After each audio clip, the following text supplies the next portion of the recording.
pada akhir hayat si pelaku pesugihan, maka arwahnya akan menjadi salah satu tiang dari rumah tersebut. Pesugihan yang satu ini paling mudah ditebak karena sang pelaku terus-menerus melakukan perubahan pada rumahnya meskipun rumahnya masih dalam keadaan baik.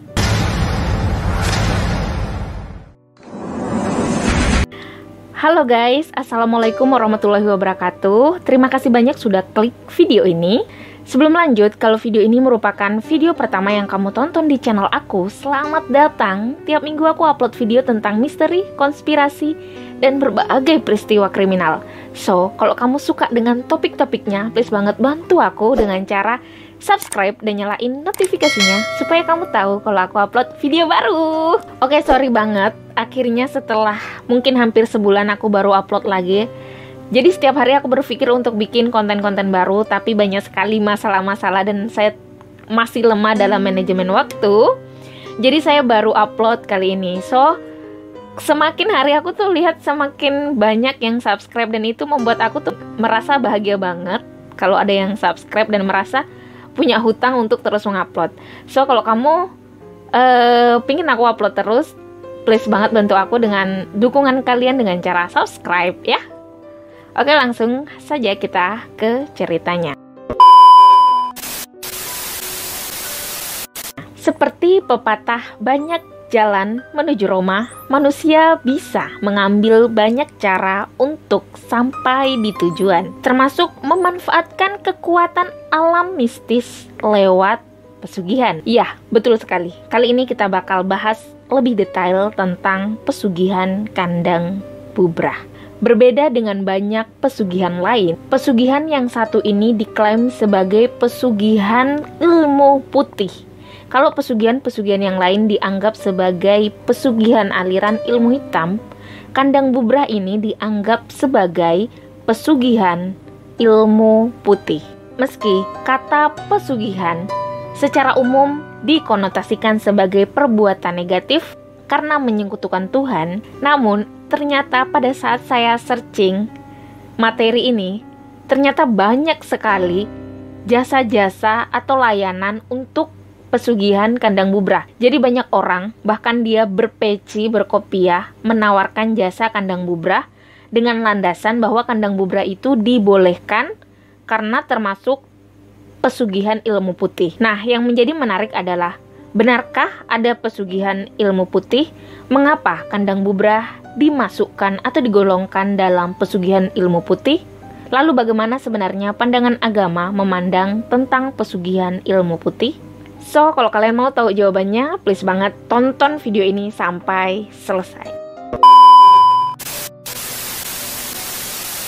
Kedekatan masyarakat Indonesia dengan dunia mistis seringkali dianggap sebagai sesuatu yang sangat tabu. Tapi, anehnya di beberapa titik di Indonesia, interaksi manusia dengan para lelembut bisa berlangsung lewat pesugihan. Besarnya keinginan manusia untuk memiliki sesuatu secara ujuk-ujuk dilabuhkan pada jalan pesugihan yang mampu memberi rezeki, wibawa, kejayaan, jabatan, maupun jodoh dalam waktu yang singkat. Meski harga yang harus dibayarkan atas pesugihan-pesugihan tersebut adalah nyawa sekalipun. Salah satu pesugihan yang paling banyak diminati adalah pesugihan kandang bubrah, yaitu salah satu cara atau jalan yang singkat dengan cara terus-menerus memperbaiki rumahnya. Berbeda dengan pesugihan lainnya, pesugihan kandang bubrah tidak meminta tumbal nyawa. Jadi, orang yang melakukan pesugihan kandang bubrah cukup terus-menerus melakukan perubahan, pembangunan pada rumahnya. Namun, ada juga beberapa sumber yang mengatakan bahwa pada akhir hayat si pelaku pesugihan, maka arwahnya akan menjadi salah satu tiang dari rumah tersebut. Pesugihan yang satu ini paling mudah ditebak karena sang pelaku terus-menerus melakukan perubahan pada rumahnya meskipun rumahnya masih dalam keadaan baik.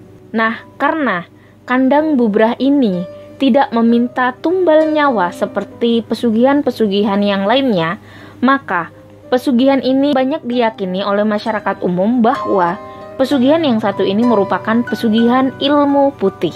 Jadi sebenarnya pesugihan yang satu ini diambil oleh orang-orang yang ingin cepat kaya namun tidak ingin mengambil resiko yang tinggi. Jadi dia cukup membangun rumah, memperbaiki rumah, merubah rumah setiap tahunnya. Setiap dia merubah rumah, dia harus ikut sebagai kuli karena setiap tahun harus memperbaiki rumah, membongkar rumah. Jadi orang yang melakukan pesugihan kandang bubra ini juga sering kehabisan lahan karena setiap tahun membangun.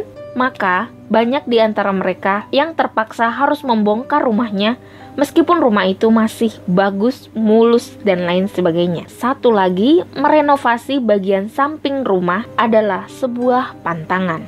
Nah, biasanya yang selalu dibenahi itu bagian belakang atau bagian depan.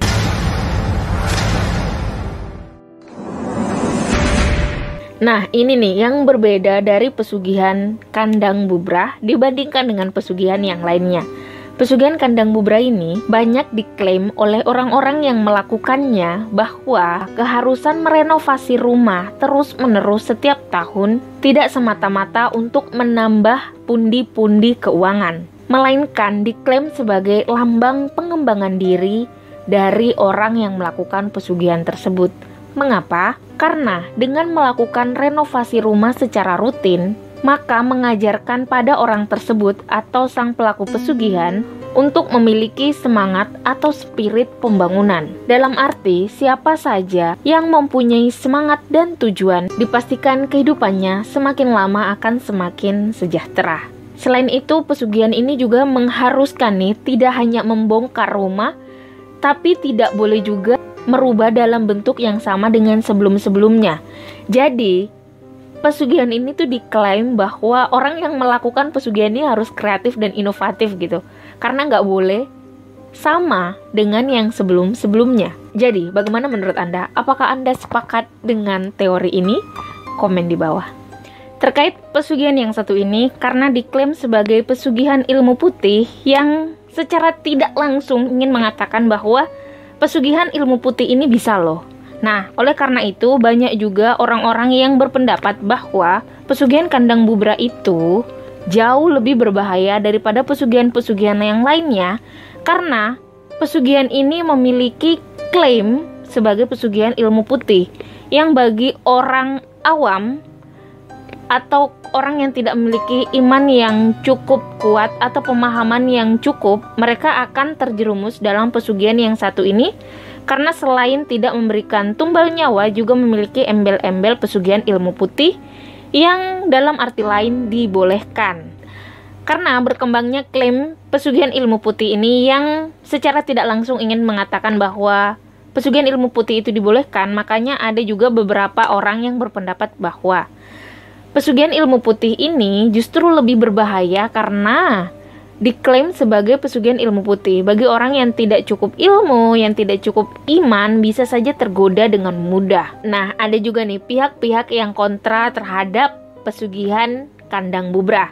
Meskipun tergolong dalam pesugihan ilmu putih, akan tetapi yang namanya meminta kepada selain Tuhan tetaplah salah. Penjelasannya adalah segala bentuk kemusyrikan adalah perbuatan keji, termasuk melakukan ritual-ritual pesugihan yang tak lain adalah memohon sesuatu yang di luar Tuhan. Jadi kalau menurut pendapat aku pribadi, pesugihan ilmu putih itu lebih berbahaya karena dia mengklaim bahwa pesugihan ilmu putih tidak menggunakan tumbal, kemudian justru memacu orang untuk memiliki semangat pembangunan, kreatif, inovatif, terus dipacu untuk kreatif untuk merubah rumahnya. Itu sangat berbahaya menurut saya pribadi karena itu kayak hal buruk yang diembel-embeli dengan hal baik.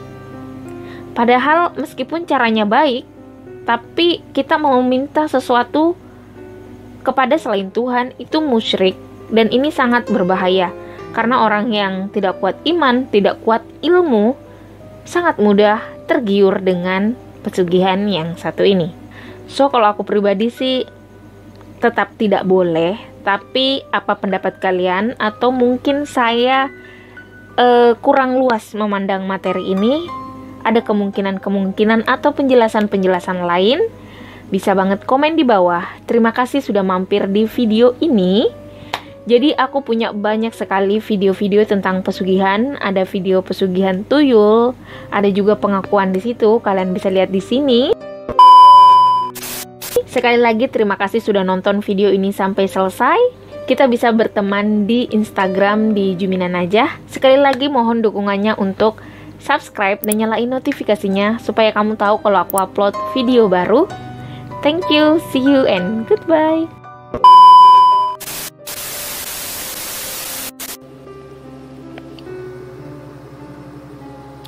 Jadi ada juga orang-orang yang, jadi ada juga pihak-pihak yang kontra. Jadi ada juga nih pihak-pihak yang kontra terhadap pesugihan. Jadi ada juga pihak-pihak yang merasa tidak setuju atau tidak sepakat dengan pendapat bahwa pesugihan ilmu putih itu dibolehkan dengan alasan bahwa